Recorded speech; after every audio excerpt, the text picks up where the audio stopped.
بسم اللہ الرحمن الرحیم. ناظرین السلام علیکم.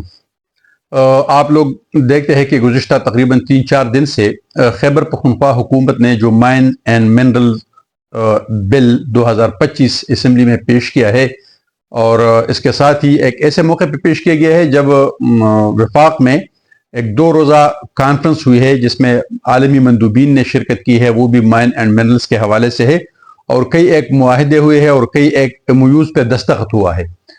بدقسمتی یہ ہے کہ ایک طرف ہمارے صوبے کے چیف ایگزیکٹو یعنی وزیر اعلیٰ خیبر پختونخوا علی امین گنڈاپور صاحب اس فورم میں تو صوبے کی نمائندگی نہیں کرتے ہیں، وہاں پر اپنے سیٹ کو خالی چھوڑتے ہیں، وہاں پر جو بھی باتیں ہوتی ہیں، جو بھی فیصلے ہوتے ہیں، اس کو درخور اعتنا نہیں سمجھتے ہیں. یہ بدقسمتی ہے. یہ صوبے کی عوام کو اس فورم پہ اپنے حق کے لیے لڑنے سے محروم کرنے کے مترادف ہے. مگر دوسری جانب وہ یہاں پر خیبر پختونخوا میں ایک ایسے بل کو پاس کرنے کی کوشش کرتے ہیں اس صوبائی اسمبلی سے جس میں ان کو 2/3 مینڈیٹ ملا ہوا ہے. وہ دعوے دار ہے کہ ہمارے پاس 2/3 مینڈیٹ عوام نے ہمیں دیا ہے. ایک ایسے بل کو وہ پاس کرنا چاہتے ہیں جو عام طور پہ اس کے مخالفین یہ سمجھتے ہیں کہ شاید یہ صوبے کے عوام کے مفادات کے خلاف ہے. آج ہم ذرا تجزیہ کرتے ہیں کہ اس میں کون سی وہ 2-4 ایسی باتیں ہیں جس کو عوامی حقوق یا صوبے کے حقوق کے خلاف سمجھا جاتا ہے. 2-3 باتیں ابتدائی طور پہ میں تو یہ بتا دوں کہ اس میں موٹی باتیں ہے کیا. ایک تو اس بل میں یہ ہے کہ اس میں ایک الگ کمپنی بنائی جائے گی، مائن اینڈ منرلز اتھارٹی بنائی جائے گی، کمپنی اتھارٹی بنائی جائے گی. پہلے ہی سے صوبے میں کئی ایک اتھارٹی جو ہے وہ قائم ہے. میں نہیں سمجھتا کہ ہر محکمے کے لیے ایک الگ اتھارٹی کی ضرورت ہے. اس کی ضرورت کیوں پیش آتی ہے جب محکمے یہاں پر ہے اور اس میں سینکڑوں نہیں ہزاروں ملازمین وہاں پر ہے، ایک سیکرٹری کی نگرانی میں ایک محکمہ چلتا ہے. اس کے اوپر ایک اور اتھارٹی کو بنانا اور اس کو اسپیشلائز جو ہے اختیارات دینا، اس کو فنڈز دینا، یہ کہاں کا انصاف ہے؟ یہ حکومتی پیسوں کا ایک طرح سے ایک بندر بانٹ ہوتا ہے. اگر آپ اتھارٹی بناتے ہیں تو اس سے بہتر یہ نہیں ہے کہ آپ اسی محکمے کو جو ہے وہ اسٹرینتھن کرے، اس کو فنڈز دے دے، اس میں اسپیشل لوگوں کو جو ہے وہ بھرتی کرے اور اس کو رسپانسبلٹی دے دے. اس کا ایک پراپر آڈٹ کا نظام ہوتا ہے. اتھارٹی میں یہ چیزیں کمی ہوتی ہے. تو اس بل کے تحت ایک تو یہ اتھارٹی بنا رہے، ایک اور اسپیشل فورس بنانے کی باتیں ہے اس میں کہ ایک اور الگ اسپیشل فورس بنایا جائے گا، منرل فورس بنایا جائے گا. نارکاٹکس فورس الگ ہے، کسٹم فورس الگ ہے، پولیس فورس الگ ہے، ٹورزم فورس الگ ہے. تو میرے خیال میں یہ صوبے میں اس کیا ہم صرف ملازمتیں بانٹنے کے لیے ہے کہ صرف ملازمتیں پیدا کی جائے اور ہر ایک کے لیے اپنی پولیس ہو؟ پھر تو ایجوکیشن کے لیے بھی الگ فورس ہونی چاہیے، پھر تو ہیلتھ کے لیے بھی الگ فورس ہونی چاہیے، اور اعلیٰ حاضر قیاس یعنی ہر محکمے کا الگ الگ فورس ہو اور یہ پولیس فورس کو ہی ختم کر دے. اس کی ضرورت ہی باقی نہیں رہے گی. تو الگ فورس بنانے کی ضرورت کیا ہے؟ جہاں ضرورت ہو اس پولیس فورس کو پابند کر لے کہ آپ جو ہے جہاں بھی آپ کو بلایا جائے گا تو ظاہر ہے یہ آپ کی رسپانسبلٹی ہے، اپنا کام نمٹائے. ایک اور بات اس میں یہ ہے جس پہ سب سے زیادہ اعتراض کیا جاتا ہے، سب سے بڑا اعتراض اس پہ کیا جاتا ہے کہ ایک پبلک سیکٹر آرگنائزیشن کو عالمی اداروں کے ساتھ پارٹنر کے طور پہ کام کرنے کا اختیار ہوگا. پبلک سیکٹر آرگنائزیشن تو میرا نہیں خیال کہ خیبر پختونخوا میں کوئی اس قسم کے بڑے پبلک سیکٹر آرگنائزیشن ہے سوائے چند ایک وفاقی اداروں کے. وفاقی بھی میں یہ نہیں کہوں گا، بلکہ مثال کے طور پہ FWO ہے، مثال کے طور پہ NLC ہے، اور اسی طرح کے بڑے چند ادارے کہ پہلے ہی جس کو صوبے میں بہت زیادہ اختیارات دیے گئے ہیں. پرویز خٹک صاحب کی حکومت میں ان کو جو بڑے بڑے پروجیکٹ ہیں صوبے کے، جو کنٹریکٹس ہیں، جو ٹیکے ہیں، وہ صرف انہی اداروں کو ملتے ہیں جو پبلک سیکٹر ہے. اور ظاہر ہے ہمارے صوبے میں پبلک سیکٹر اس لیول کے کوئی ادارے نہیں ہے.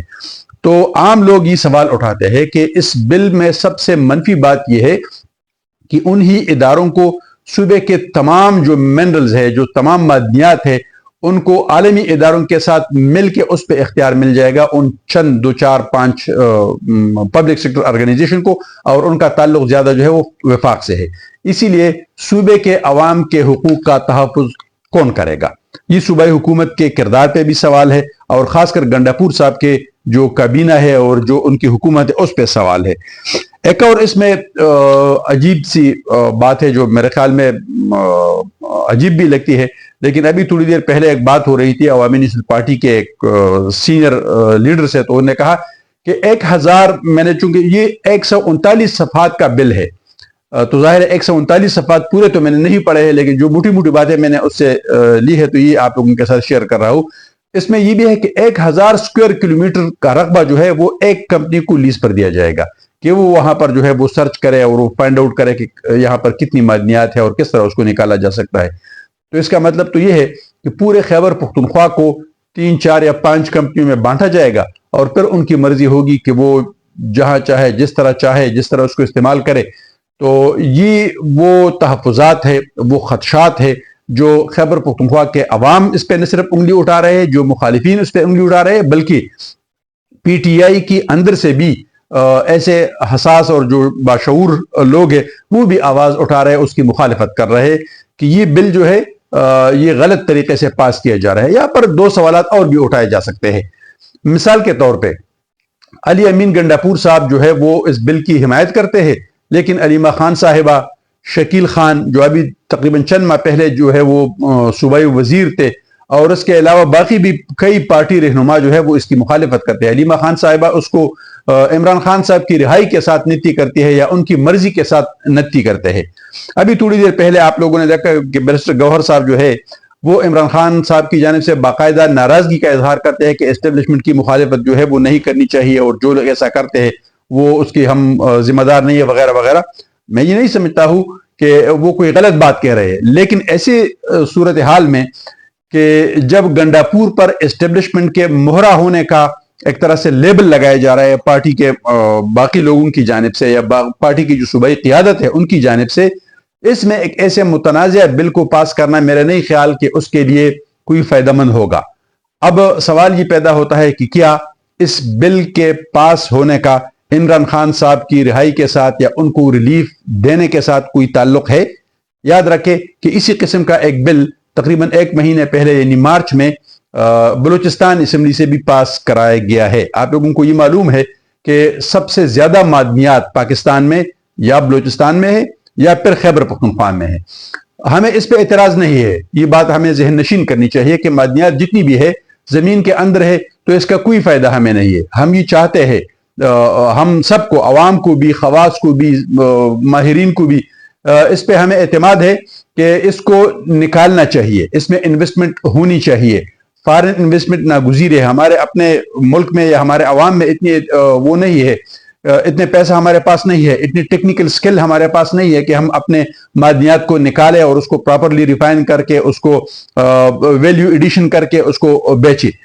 ہمیں عالمی ماہرین بھی چاہیے، ہمیں عالمی پیسہ بھی چاہیے، یعنی انویسٹمنٹ کی شکل میں۔ مگر یہاں پر سوال یہ پیدا ہوتا ہے کہ خدا نہ خواستہ کیا یہ آج جو معاہدے ہو رہے ہیں فیڈرل کے سطح پہ، جس میں صوبائی حکومت براہ راست وہاں پر شامل بھی نہیں ہے، کیا یہ فیصلے ریکوڈک منصوبے کی طرح پاکستان کے لیے اور ہمارے عوام کے لیے تباہ کن تو نہیں ہوں گے؟ کیا یہ معاہدے آئی پی پیز کی طرح جو 1993-94 سے لے کے 2000 کے درمیان ہوئے ہیں اور آج پاکستانی عوام کے گلے کا توق بن چکے ہیں، آج ہم ماہانہ سینکڑوں ارب روپے جو ہے وہ ان کو دیتے ہیں اور وہ عوام کے ٹیکس منی سے اس کو کلیکٹ کرتے ہیں، ان سے زبردستی ان کے جیبوں سے نکالتے ہیں اور انہی انویسٹرز کو دیتے ہیں جنہوں نے 10 15 یا 20 سال پہلے تھوڑی سی سرمایہ کاری کی ہے۔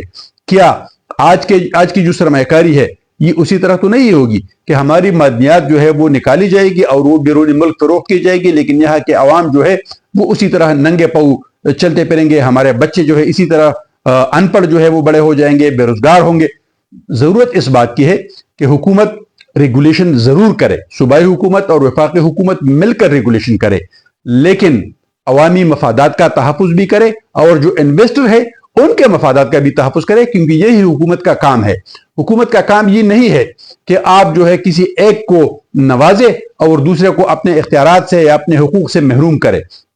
اگر خیبر پختونخوا میں جتنی معدنیات ہے اس کو پراپر طریقے سے بہتر گورننس کے ذریعے ریگولیشن کر کے باقی دنیا سے انویسٹر کو لایا جائے اور یہاں پر اس قسم کے سینکڑوں کارخانے لگائے جائے کہ اس میں ویلیو ایڈیشن ہو، کیونکہ را مٹیریل یہاں ملتا ہے، پانی یہاں پر ہے، بجلی یہاں پر ہے، تو یہاں پر روزگار کیوں نہیں دیا جائے؟ ہمیں گورننس کی صورتحال پہ توجہ دینی ہوگی اور ہمیں باہر کی دنیا سے انویسٹمنٹ کے ساتھ ساتھ ٹیکنالوجی کو بھی یہاں پر لانا ہوگا، یہاں پر انڈسٹری کو قائم کرنا ہوگا، تاکہ نہ سیخ جلے اور نہ گوشت۔